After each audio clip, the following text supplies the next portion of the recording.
Hello बच्चों, स्वागत है आपको अपना चैनल मैथमेटिक्स एनालिसिस 2.0 में। आइए आज हम लोग क्लास 8 के साइंस का पहला चैप्टर का क्वेश्चन आंसर देखने जा रहे हैं, फसल उत्पादन एवं प्रबंधन। आइए इसका क्वेश्चन हम लोग देखते हैं।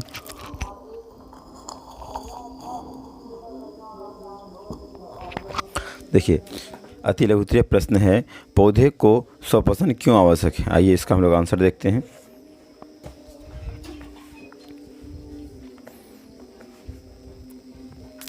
पौधे अपने भोजन स्वयं बनाते हैं, ठीक है, इसलिए उसके क्या स्वपोषण करते हैं। किन्हीं 3 दलहन फसलें के नाम बताएं। चना, मूंग, मटर। रबी फसल को किस ऋतु में लगाया जाता है। रबी फसल को अक्टूबर माह में लगाया जाता है। आइए आगे देखते हैं। कह रहा है किन्हीं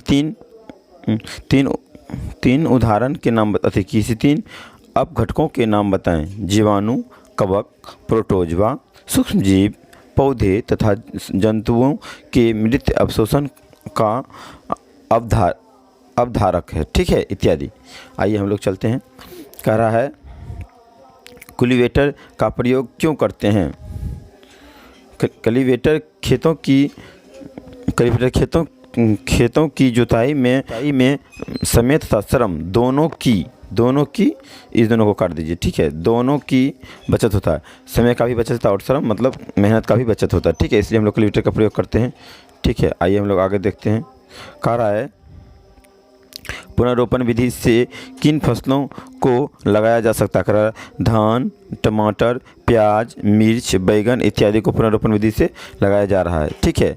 कह रहा राइजोबियम जीवाणु कहाँ पाए जाते हैं। फलीदार फल के जय साथियों में पाया जाता है। कहाँ आता है फलीदार फल के, कहाँ पाया जाता है, जड़ में।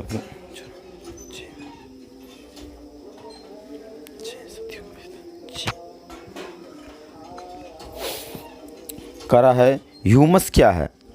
ह्यूमस मिट्टी में पाए जाने वाले जीवाणु, कवक, प्रोटोजवा, सूक्ष्मजीवों, पौधे तथा जंतु के मृत अवशोषण का अपघटक कहते हैं। किसको कहते हैं।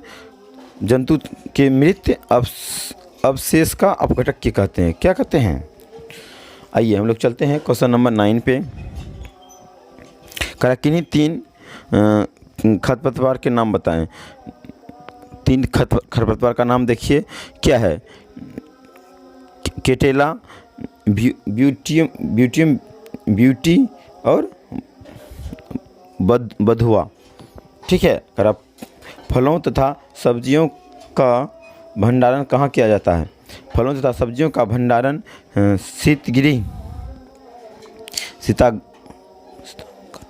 सीतागढ़ में किया जाता है, मतलब शीतगिरी में किया जाता है। इसको शीतगिरी भी लिख सकते हैं, सरसीकर गिरी, शीतगिरी मतलब जिसको हम लोग नहीं कोल्ड स्टोरेज, क्या कहते हैं हम लोग, कोल्ड स्टोरेज। इसको आप शीतगिरी भी लिख सकते हैं और या कोल्ड स्टोरेज भी कह सकते हैं, ठीक है, उसमें किया जाता है। आइए हम लोग क्वेश्चन नंबर 11 चलते हैं। आइए हम लोग, आपका लघुत्तरीय क्वेश्चन समाप्त हुआ। आइए हम लोग लघुत्तरीय चलते हैं। आइए हम लोग लघुत्तरीय क्वेश्चन आंसर देखते हैं। हमें भोजन की आवश्यकता क्यों होती है। आइए इसका हम लोग आंसर देखते हैं। हमें भोजन की आवश्यकता क्यों होती है। भोजन सभी जीवों की एक आधारभूत आवश्यकताएं हैं, ठीक है। सभी जीवों की वृद्धि तथा विकास के लिए क्रियाओं, पाचन, उत्सर्जन आदि के संचालन के लिए भोजन की आवश्यकता होती है। भोजन से हमें कार्बन डाइऑक्साइड, प्रोटीन, वसा, खनिज तथा विटामिन तथा जल की उत्पत्ति होती है, ठीक है। आइए हम लोग आगे को चलते हैं। क्वेश्चन नंबर 2 पे कह रहा है अलग अलग फसलों में अलग अलग मौसम में क्यों, अलग अलग फसल को हम लोग अलग अलग मौसम में क्यों लगाते हैं, इसके बारे में देखते हैं। कह रहा है अलग अलग फसलों खेती के लिए अलग अलग जलवायु संबंधित परिस्थितियों की आवश्यकता पड़ती है। पौधे की समुचित वृद्धि एवं विकास के लिए एक निश्चित तापमान, वर्षा, जेली जलवायु की आवश्यकता पड़ती है। ये परिस्थितियाँ विभिन्न मौसम से प्राप्त होती है। करा मतलब उसके लिए विभिन्न परिस्थिति के लिए मौसम हमको चाहिए, वैसा जलवायु चाहिए, ठीक है, और जेली चाहिए, उसके अनुसार क्या होगा, तब वो फसल अच्छी तरह से होता है, बिना मौसम का नहीं हो जाएगा। करा खरीफ फसल तथा रबी फसल में अंतर बताएं। करा खरीफ फसल को वर्षा ऋतु में बोया जाता है और जून जुलाई में लगाया जाता है तथा फसल की कटाई अक्टूबर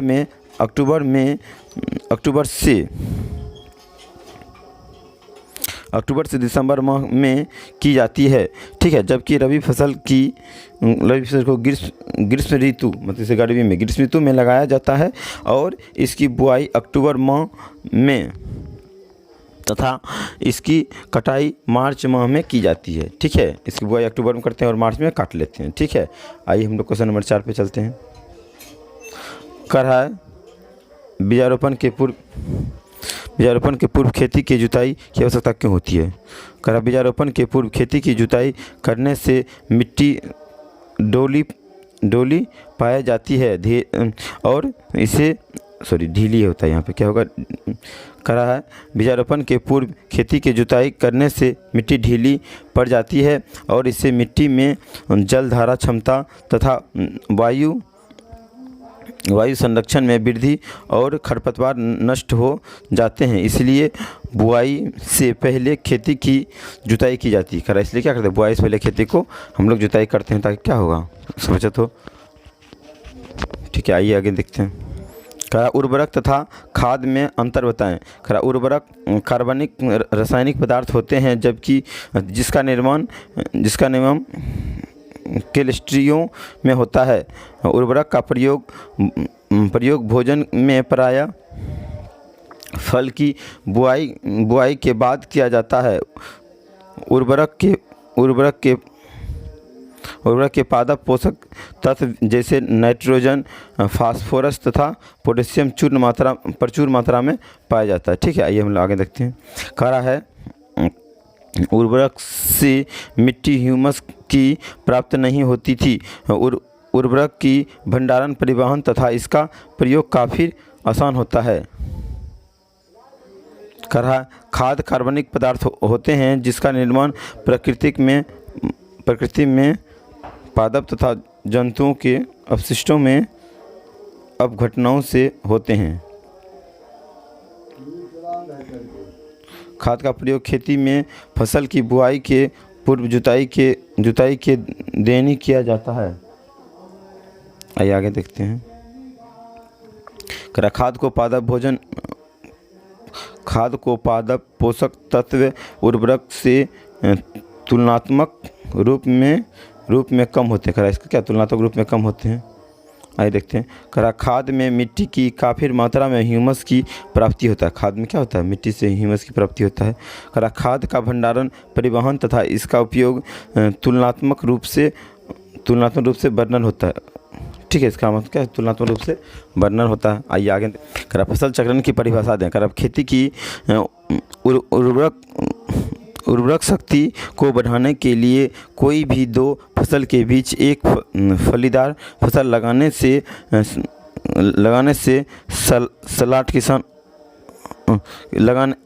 की सलाह किसानों को दी जाती है। इस प्रकार के फसल लगाने की पद्धति को फसल चक्रण कहा जाता है। करा मतलब जैसे दो को कोई भी फसल लगाए ना, उसके बीच में क्या लगाइए, कोई भी मतलब फलीदार फसल लगाइए, ठीक है, तो उसको क्या होगा, उसको फसल चक्रण कहता है। ये देखिए। करा सहजीव क्या होता है।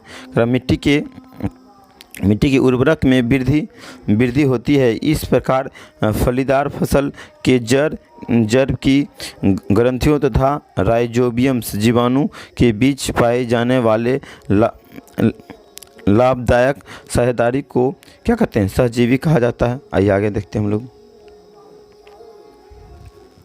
करा फसल की सिंचाई क्यों आवश्यक होता है। करा फसल की सिंचाई फसल की उचित वृद्धि विकास के लिए एवं जैविक क्रियाओं अवशोषण फलों की अंकुरित करने के लिए सिंचाई आवश्यक होती है। आइए हम लोग 9 नंबर देखते हैं। करा है सिंचाई के परिस्थितियों तरीकों को बताएं। कर हमारे देश में अधिकांश किसान आज भी सिंचाई के लिए मुख्यतः वर्षा जल पर निर्भर रहता है। इसके अलावा हमारे देश में सिंचाई में कुआं, तालाब,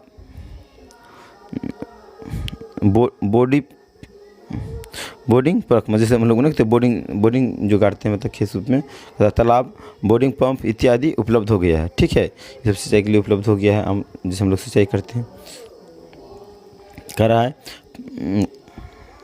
खरपतवार नियंत्रण क्यों आवश्यक है। आइए इसका हम लोग आंसर देखते हैं, खरपतवार नियंत्रण क्यों आवश्यक है। कह रहा है फसलों को अच्छी उपज के लिए खरपतवार तथा रोपण उत्पन्न करने वाली कीट पीड़क नियंत्रण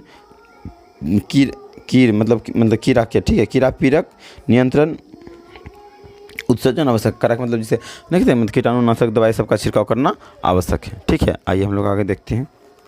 करा अनाजों का भंडारण क्यों आवश्यक है। करा अनाजों का भंडारण सैलो इसमें ताप नियंत्रण, नमी नियंत्रण, विभिन्न प्रकार के कीड़ों तथा सूक्ष्मजीवों के नियंत्रण को कारगर व्यवस्था होती है। यहाँ जमा किए गए अनाजों का निरीक्षण भी समय पर किया जाता है। हमारे देश में अनाजों के भंडारण की व्यवस्था और इससे बिना मौसम वाले फसल भी मिलता है। कहा कि जैसे हम लोग शीतगिरी में जो स्टोर करके रखते हैं, उससे क्या होता है, उससे ये फायदा होता है कि जिस फसल का मौसम नहीं है वो फसल भी हम लोग को क्या होता है, उपलब्ध हो जाता है। कह रहा है पशुओं में प्राप्त होने वाली भोज्य पदार्थ के नाम बताएं। पशुओं में प्राप्त होने वाली भोज्य पदार्थ निम्नलिखित हैं। कह रहा अंडा, मीट, शहद, दूध इत्यादि हमें जंतुओं से प्राप्त होती है। मछली में प्रमुख प्रोटीन की प्राप्ति होती है। क्या मछली क्या होगा, प्रोटीन की प्राप्ति होती है।